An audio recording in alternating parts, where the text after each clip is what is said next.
Hello, good morning everyone. Last लेक्चरला आपण third unit मधला फर्स्ट चॅप्टर आपला संपवला होता. त्यानंतर आता आपण पाहणार आहोत आपला सेकंड चॅप्टर थर्ड युनिट मधला M commerce. E commerce. E commerce means what? Electronic commerce. आता आपण पाहूयात ई कॉमर्स मध्ये एक्झॅक्ट काय काय येतं. Refers to the buying and selling of products or services over electronic systems such as internet and other computer networks. E-commerce म्हणजे काय? तर buying and selling of products और सर्व्हिसेस, म्हणजे सर्व्हिसेस विकत घेणं किंवा प्रोडक्ट विकत घेणं किंवा सेल करणं ओव्हर इलेक्ट्रॉनिक सिस्टमचा यूज करून. आलं लक्षात? इलेक्ट्रॉनिक सिस्टमचा यूज करून प्रोडक्ट किंवा सर्व्हिसेस विकत घेणे किंवा विकणे याला काय म्हटलं जातं? E commerce. मग या इलेक्ट्रॉनिक सिस्टम कोणकोणते असू शकतात? सच आज इंटरनेट किंवा अँड अदर कम्प्युटर नेटवर्क्स किंवा कम्प्युटरचे बाकी काही नेटवर्क्स. सो यांचा यूज करून एखादा प्रोडक्ट किंवा सर्व्हिसेस विकणं किंवा विकत घेणं, सेल करणं किंवा सेलिंग और बाईंग याला काय म्हटलं जातं? E commerce. Then it can also refers as a digital enabled commercial transaction between and among.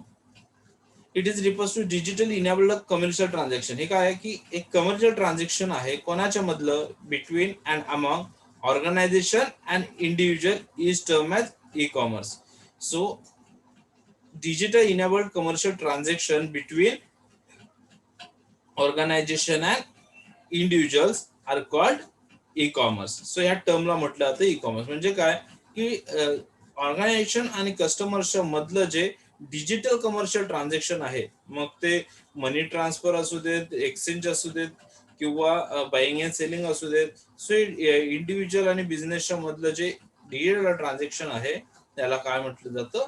E commerce. या टर्मला म्हटलं जातं ई कॉमर्स.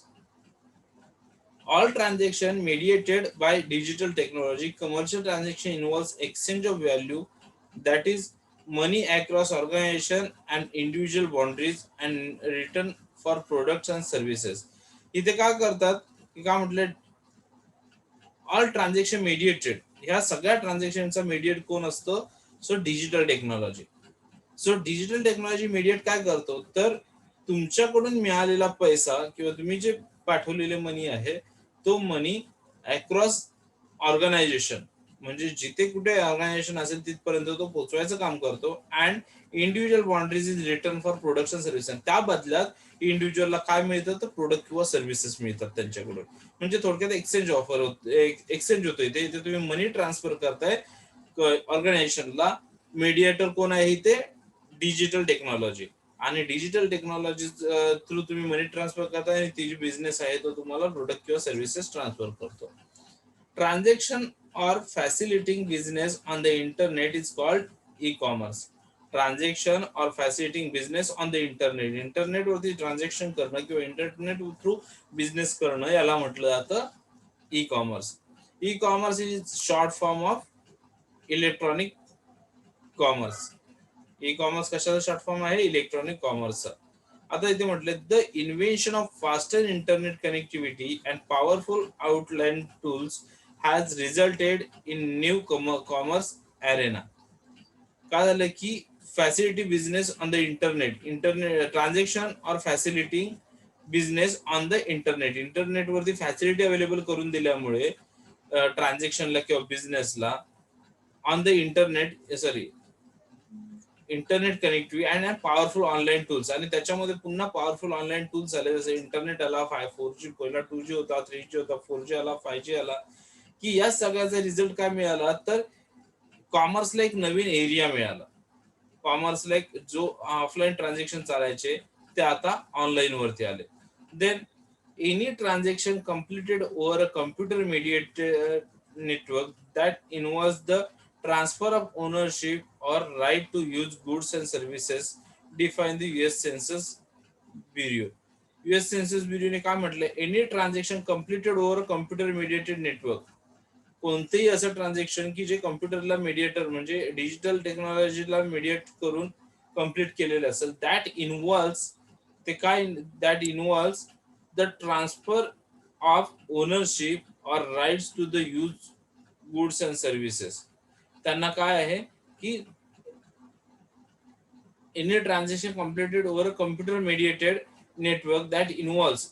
त्याच्यामध्ये काय होतं की त्यांनी ज्यावेळेला कम्प्युटर मेडिएटर राहतो त्यावेळेस काय करतो की अशा ट्रान्झॅक्शन मध्ये कम्प्युटरला पूर्णपणे ओनरशिप ट्रान्सफर केलेली असते त्या मेडिएटरला, or right to use goods and services, किंवा त्यांचे गुड्स आणि सर्व्हिसेस यूज करण्याचे त्यांना राईट्स दिलेले असतात e-commerce. So define the US census bureau, असं युएस सेन्सस ब्युरोचं म्हणणं आहे. In a new way of conducting business and as which and as with any other new application of technology, it presents both opportunities for improvement and potential problems. Is a new way of conducting business, Naveen business start करण्यासाठी किंवा सुरू करण्यासाठी, and with any other new application of technology, technology कुठल्या नंतर नवीन application तुम्हाला use करायचे असतील तर it present both opportunities for improvement and potential problems. तर ई कॉमर्स काय करतो, त्या दोन्हीला काय करतो, इट्स प्रेझेंट बोथ ऑपॉर्च्युनिटी, दोन्ही ऑपॉर्च्युनिटीज तुम्हाला प्रेझेंट करतो. कशासाठी, तर improvement and potential problem. So तुमचे प्रॉब्लेम सॉल्व्ह व्हावे आणि तुमच्या बिझनेसमध्ये किंवा तुमच्या मार्केटिंगमध्ये सेल्समध्ये इम्प्रुव्हमेंट व्हावी यासाठी या दोन्ही ऑपॉर्च्युनिटीज तुम्हाला ई कॉमर्स देतो. Then e commerce is a conducted using variety of application. E commerce मध्ये खूप सारे ऍप्लिकेशन यूज केले जातात. मध्ये कोणकोणते, सच आज email, fax, online catalogues and shopping carts, electronic data interchange, file transfer protocol and web services. Most of this is business to business, with some companies attempting the use of email and fax for unsolicited ads, usually viewed as spam, to consumer and other business prospects, as well as to send our e-newsletter to subscribers. The benefit of e-commerce include its around the clock availability, the speed of access, a wider selection of goods and services, accessibility, and international reach. Its perceived downsides include sometimes limited customer services, not being able to see or touch a product prior to purchase, and the necessitated wait time for product shipping. To ensure the security, privacy, and effectiveness of e-commerce business should authenticate business transaction, control access to resources such as web pages for registered or selected users, encrypt communication, and implement security technologies such as the secure socket layer. आता त्यांनी काय म्हटलंय की ह्या e commerce मध्ये खूप सारे application use केले जातात. मग त्याच्यामध्ये म्हटलंय ईमेल्स यूज केले जातात, फॅक्स यूज केले जातात, ऑनलाईन कॅटलॉग यूज केले जातात, आता याचे वेब सर्व्हिसेस यूज केल्या जातात. सो याच्यापैकी business to business, B to B, business to business म्हणजे काय, जर मी एखादा बिझनेस करतोय, मी मोबाईल शॉपचा बिझनेस करतोय, तर माझ्यासाठी लागणारे जे काही रॉ मटेरियल आहे हे मी कुठून तरी दुसरा बिझनेस मन करून मागतो. म्हणजे हे जे ट्रान्झॅक्शन झालं हे एका बिझनेस टू दुसऱ्या बिझनेसच्या मध्ये झालं, याच्यात कस्टमर कुठेच नाहीये. आलं लक्षात. सो त्याला business to business.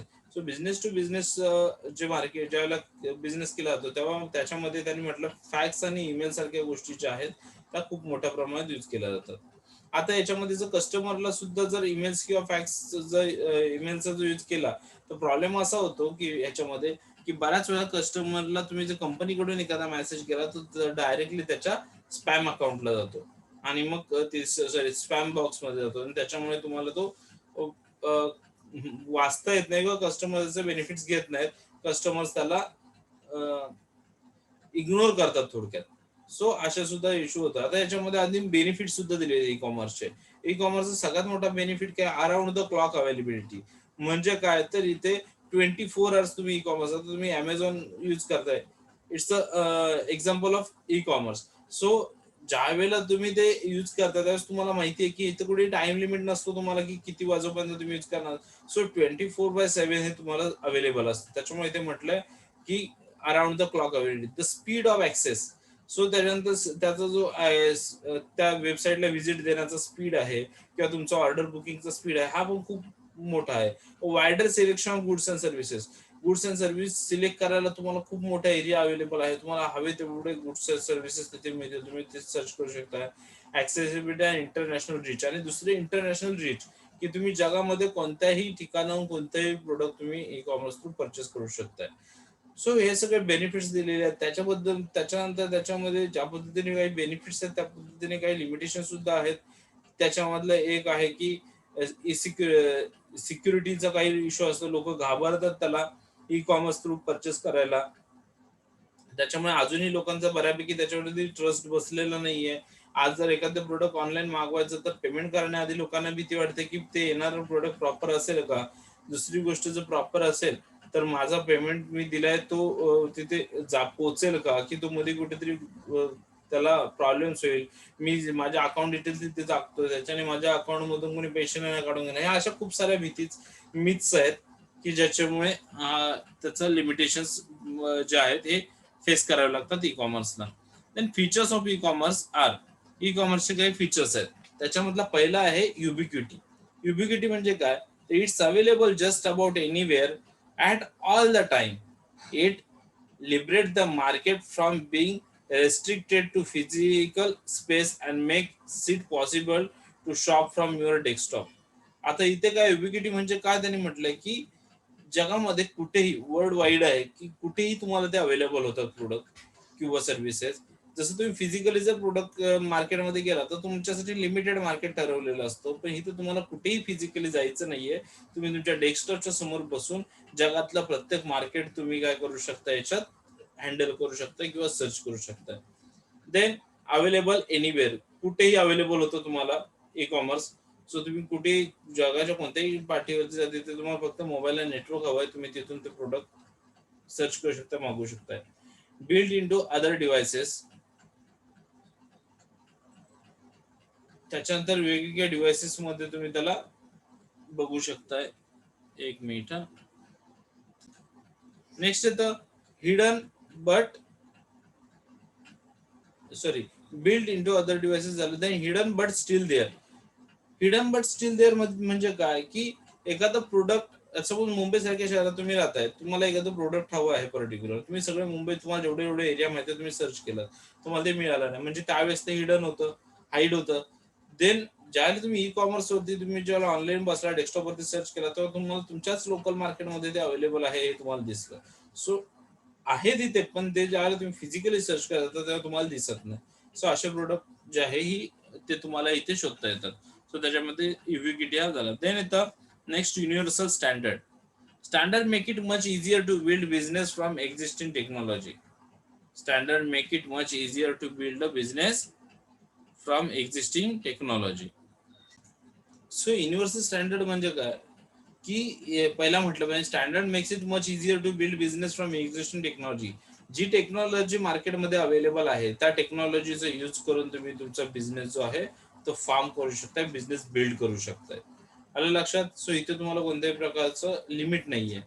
Then this reduce entry cost. आता तुम्हाला जर ई कॉमर्स बिझनेस करायचं त्या ठिकाणी तुम्हाला एंट्री कॉस्ट सुद्धा फार कमी येते. जर तुम्हाला एखादा बिझनेस फिजिकली चालू करायचं तर त्यासाठी तुम्हाला कॉस्टिंग जास्त येतं. तुम्हाला एखादा शॉप विकत घ्यावा लागतो, तुम्हाला गोडाऊन्स ठेवायला लागतात, तुम्हाला त्या शॉपला अट्रॅक्टिव्ह करावं लागतं.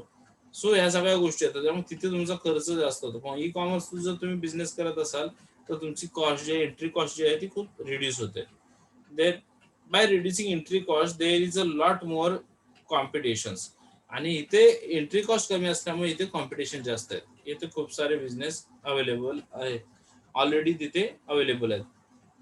Then e commerce is made possible through hardware, internet and software किंवा कंटेंट वर्ल्ड वाईड वेब. आता e commerce is made possible through website. ई कॉमर्सच्या दोन गोष्टी थ्रू पॉसिबल होऊ शकतो, हार्डवेअर आणि सॉफ्टवेअर. हार्डवेअर मध्ये त्यांनी म्हटल्याप्रमाणे की इंटरनेट असेल कारण ती केबल थ्रू तुम्ही जोडताय. आणि सेकंड सॉफ्टवेअर म्हणजे काय, तर तुमचं वर्ल्ड वाईड वेब, WWW.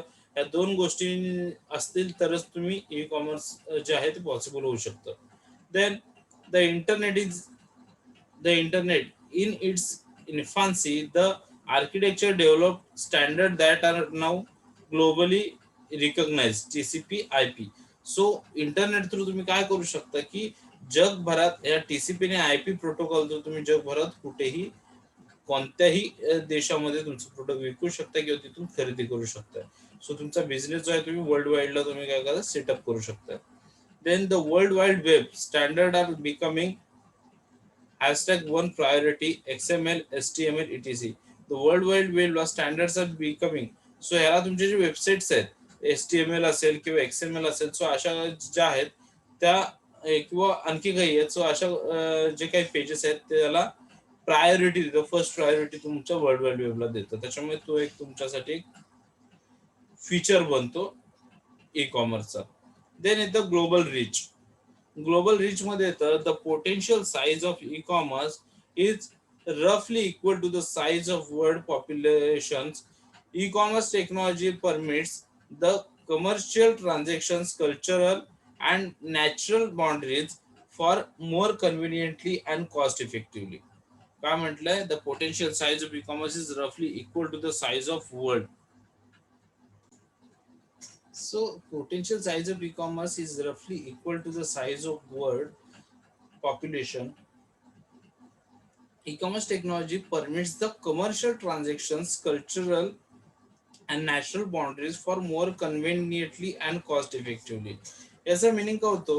तर ह्यांनी म्हटलं की थोडक्यात की इथे ई कॉमर्स आज एवढा वाईड झालाय किंवा ई कॉमर्सचा एरिया इतका मोठा झालाय की जगामधली जितकी लोकसंख्या तितका ई कॉमर्सचा एरिया असं त्याने इक्वल म्हटलेलं आहे की लोकसंख्या इतकी जितकं पॉप्युलेशन आहे तितकं ई कॉमर्स स्प्रेड झालेलं आहे. म्हणजे थोडक्यात असं म्हणणं आहे की असं कोणताही एरिया नाहीये की जिथे ई कॉमर्स पोहोचलेलं नाहीये. देन त्यांनी असं म्हटलं e-commerce technology enables business to easily reach across geographical boundaries.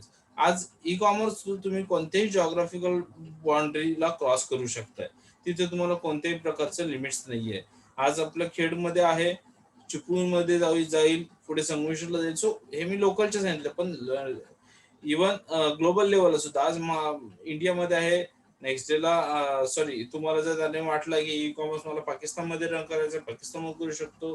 Then बांगलादेशमध्ये असेल, चीनमध्ये असेल, नेपाळमध्ये असेल. सो ऑल ओव्हर ग्लोबल कुठेही ई कॉमर्स चे बाउंड्री जे आहेत ते तुम्ही क्रॉस करून जाऊ शकताय. सो त्याच्यामुळे इथे कोणत्याही प्रकारचं असं लिमिट नाहीये. Then it's really is to understand how this feature can benefit business and consumers. आणि हे तुम्हाला ग्लोबल रीच आहे त्याच्याने तुम्हाला एक्झॅक्ट कळतं की तुमचा बिझनेस जो आहे त्याचे तुम्हाला बेनिफिट्स काय मिळतात आणि तुमच्या कस्टमरला त्याचे बेनिफिट्स काय मिळणार आहेत. सो त्याच्यानंतर येतं richness. Richness means what? Rich म्हणजे किती लोकांपर्यंत तुमचा बिझनेस पोहोचतोय. सो रिचनेस मध्ये आहे technical standards for conducting e commerce and universal standard which are technical standard of internet. Technical standard for conducting e-commerce and are universal standard. काय म्हटलंय? Technical standard for conducting e commerce. E commerce conduct करण्याचे technical standard जे आहे ते universal standard आहे, which are technical standard of internet. So हे इंटरनेटचे एक टेक्निकल स्टँडर्ड आहे. Then advertising and branding are an important for part of e commerce. Advertising करणं किंवा ब्रँडिंग करणं हा एक ई कॉमर्स एक इम्पॉर्टंट पार्ट आहे. आणि then e-commerce can deliver video, audio, animation, etc. much better than other technologies. So other technology पेक्षा e-commerce through तुम्ही तुमचे व्हिडिओ किंवा ऑडिओ, अॅनिमेशन etc. आहेत ते बाकीच्या तुलनेमध्ये खूप चांगल्या पद्धतीने तुम्ही पोहोचवू शकता तुमच्या कस्टमर पर्यंत. देन इंटरॅक्टिव्हिटी. इथे काय होतं की तुमचा जर प्रोडक्ट कस्टमरला आवडला तर कस्टमर तुम्हाला ऑनलाईन इंटरॅक्ट करतो. म्हणून म्हटलंय कन्झ्युमर और users can interact with the content. तुमच्या कंटेंटशी इंटरॅक्ट करतात. Then information density. Information density म्हणजे काय? तर e-commerce technology reduce information cost. So e commerce मध्ये तुमची जे इन्फॉर्मेशन कॉस्ट असते ती कमी होते. जसं की तुम्ही जर ऑफलाईन किंवा त्याला आपण ट्रेडिशनल बिझनेस करायला गेला, तुम्ही न्यूजपेपर मध्ये जर एखादी ऍडव्हर्टाइजमेंट द्यायची म्हटलं तर तुमचा जेवढा डाटा, जेवढी तुमची इन्फॉर्मेशन तेवढी तुमची कॉस्ट जास्त. किंवा तुम्ही एखादा पॅम्पलेट प्रिंट करायचं, तुमची जेवढी जास्त इन्फॉर्मेशन तेवढे कॉस्ट जास्त. पण ई कॉमर्सला तसं नाही.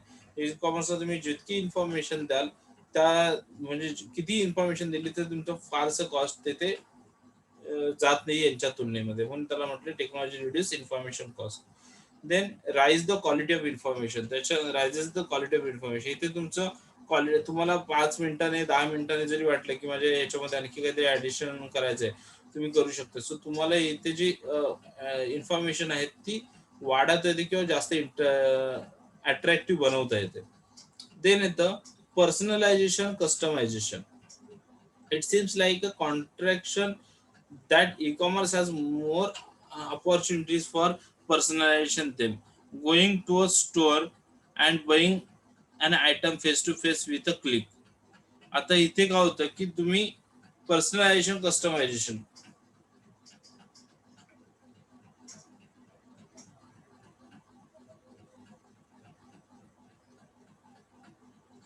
सो इथे तुम्ही कस्टमर्सला पर्सनलायझेशन म्हणजे आता तुम्हाला माहिती आहे की पर्सनलायझेशन, कस्टमायझेशन म्हणजे काय. तर तुम्हाला आयडिया असेल की बऱ्याच वेळा काय होतं. वेट.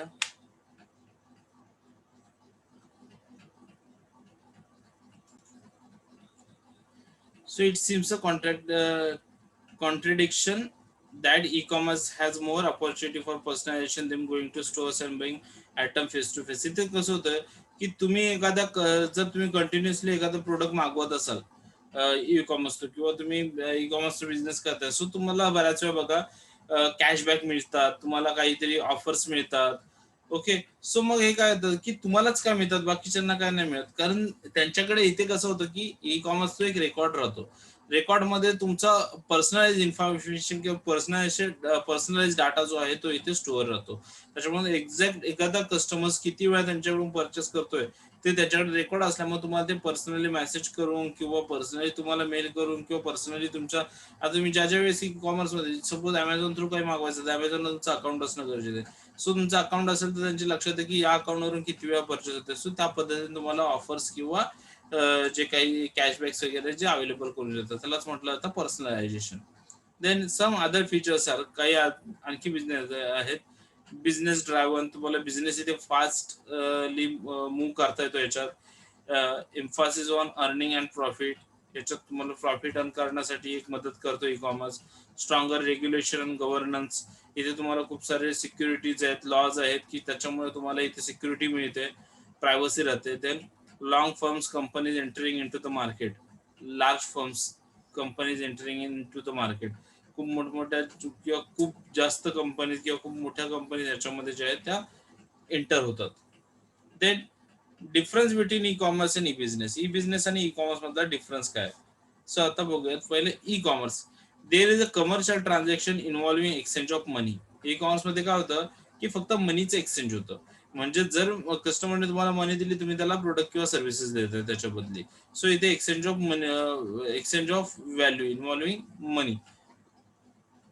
आणि ई बिझनेस म्हणजे काय, digital enabled a transaction process within a firm involving information system under the control of the firm, does not include commercial transactions.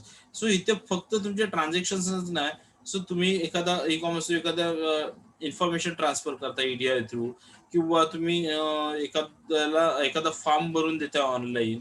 So ह्याच्यामध्ये फक्त मनीच राहत नाही किंवा ह्याच्यात फक्त एक्सचेंज ऑफर नाही राहत, तर वन वे कम्युनिकेशन सुद्धा राहतं. सो ई बिझनेस हा पूर्णपणे वेगळा आहे आणि ई कॉमर्स वेगळा आहे. एक होऊ शकतं की असं म्हणतात, आता पुढे आहे की मला माहिती नाही याच्यात, पण ई कॉमर्स हा ई बिझनेसचा पार्ट आहे. ई कॉमर्स थोडक्यात सांगायचं buying and selling of goods and services म्हणजे ई कॉमर्स.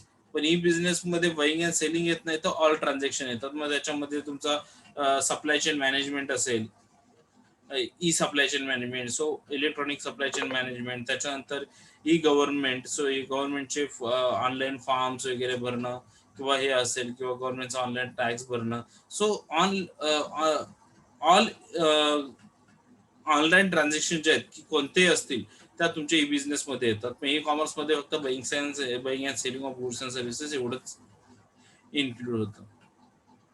देन e-commerce मध्ये cover outward facing process that touch consumers, suppliers and external partners including sales, marketing and talking, order taking, delivery, customer services, purchase of raw material and supplies for production and procurement of indirect operation expense items such as office supplies. याच्यात थोडक्यात तुम्हाला म्हटल्यावर buying and selling of goods and services. So buying and selling मध्ये जेवढ्या जेवढ्या गोष्टी involve असतात त्या सगळ्या तुमच्या ई कॉमर्स मध्ये येतात. मग त्याच्यामध्ये डिलिव्हरी असेल, इन्क्लुडिंग सेल्स असेल, त्यानंतर एक्सटर्नल पार्टनर्स, सप्लायर्स आणि एक्सटर्नल पार्टनर्स असतील, देन मार्केटिंग ऑर्डर टेकिंग असेल, delivery, customer services, purchasing of raw material and supply. So जेवढ्या पण गोष्टी बाईंग अँड सेलिंगशी रिलेटेड आहेत तेवढ्या तुमच्या ई कॉमर्स मध्ये येतात. आणि ई बिझनेस मध्ये काय येतं, include e-commerce but also covers internal process such as production, inventory management, product development, risk management, finance, knowledge. याच्यामध्ये ई कॉमर्स तर येतच. मी तुम्हाला म्हटलं ई कॉमर्स हा ई बिझनेसचा पार्ट आहे, मग अशीच म्हटलं. सो याच्यात ई कॉमर्स तर येतच, पण त्यासोबत तुमचं प्रोडक्शन प्रोसेस येतं, इन्व्हेंटरी मॅनेजमेंट येतं, प्रोडक्ट डेव्हलपमेंट, रिस्क मॅनेजमेंट येतं, फायनान्स नॉलेज येतं. सो इंटरनल जेवढा पण तुमचे डिपार्टमेंट आहेत किंवा इंटरनल जी काही कामं असतील ती सुद्धा तुमच्या इथे ई बिझनेस मध्ये इन्क्लूड होतात. Then relatively easy to implement because it involves only three types of integrations: vertical integration of front end websites, application to existing transaction system, cross business integration of a company with websites of customers, suppliers, or intermediaries such as web-based marketplace, and integrations of technology with modesty redesign processes for order handling, purchasing, or customer services.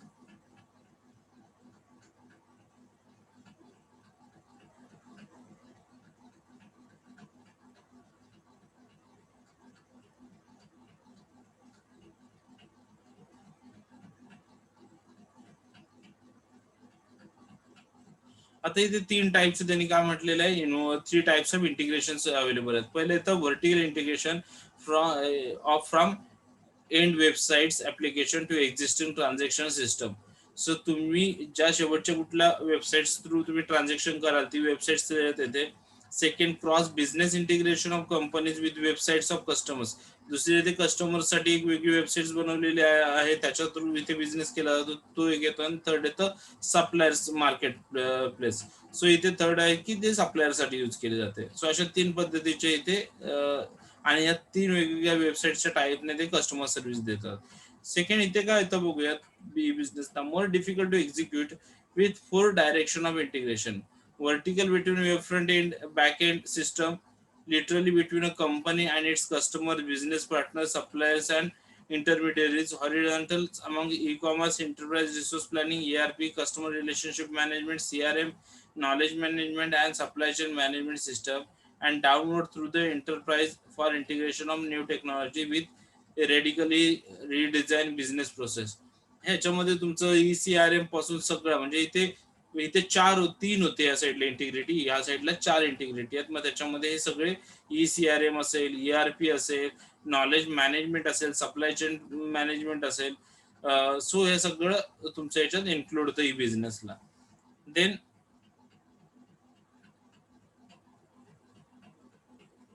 Relatively lesser pay of.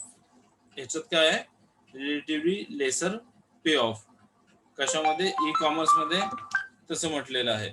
आणि दुसरं आहे तुमचं e business. E business is as a higher pay off in the form of more efficient process, lower cost and potential greater profit. E business मध्ये lower cost आणि greater profit तुम्हाला मिळते. इथे तुम्हाला खूप जास्त लेसर पे ऑफ, इथं पे ऑफचे तुमचे जे चान्सेस असतात ते कमी असतात. देन येतं त्याच्यानंतर येतं include board front and back office application that form the engine for modern e-commerce. Include both front and back office application that form the engine for modern e-commerce. E-commerce engine म्हणून काय कोणते application जे काम करतात, तर both front आणि back office application. So दोन्ही application इथे ई कॉमर्स इंजिन म्हणून काम करतात.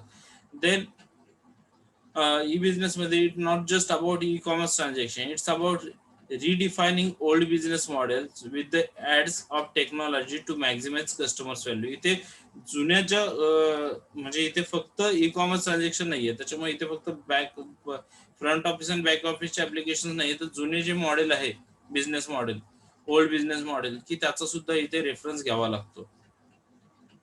देन ई कॉमर्स मध्ये a subset of e-business is the purchasing, selling, and exchanging of goods and services over computer network, such as the internet.